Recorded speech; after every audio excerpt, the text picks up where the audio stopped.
יש גמרא שאומרת שמספר לשון הרע, נגעים באים עליו. ולכאורה, היום לצערנו יש אנשים שמדברים לשון הרע, נכון? כתוב שמיעוטן בגזל, איך אומרים? שכולם באבק לשון הרע, נכון? מיעוטן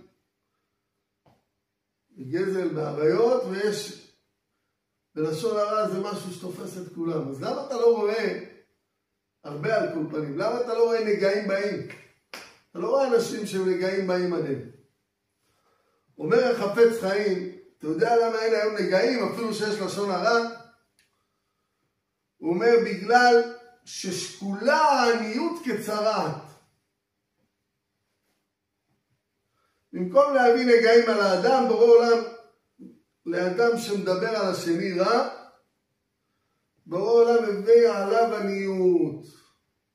הוא לא מבין, יש לו הכנסות טובות, יש לו הכל טוב. למה הוא כל חודש ככה מוצא את עצמו על השקלים כמו שאומרים? אתה יודע למה? כי אתה מדבר על השני ומגיע לך נגעים, ושקולה עניות כצרה. זה מה שאומרים חז"ל, מחלוקת אחת דוחה 100 פרנסות. מחלוקת אחת דוחה 100 פרנסות.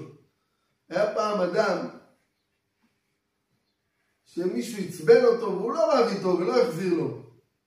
אז בני הבית אמרו לו, הלו, איך אתה מצליח לו להחזיר לו? אנחנו היינו מפרקים אותו מזמן. הוא אומר להם, מה לא עושים בשביל פרנסה? מחלוקת אחת דוחה 100 פרנסות, אני צריך פרנסה, לא שווה לי לריב איתו, אני אפסיד.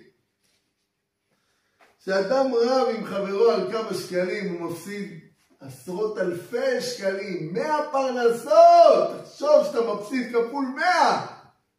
שווה לך לתת לבן אדם, קח את 50, 100, 200, תשחרר, לא רוצה לריב איתך. מאשר להפסיד הרבה יותר.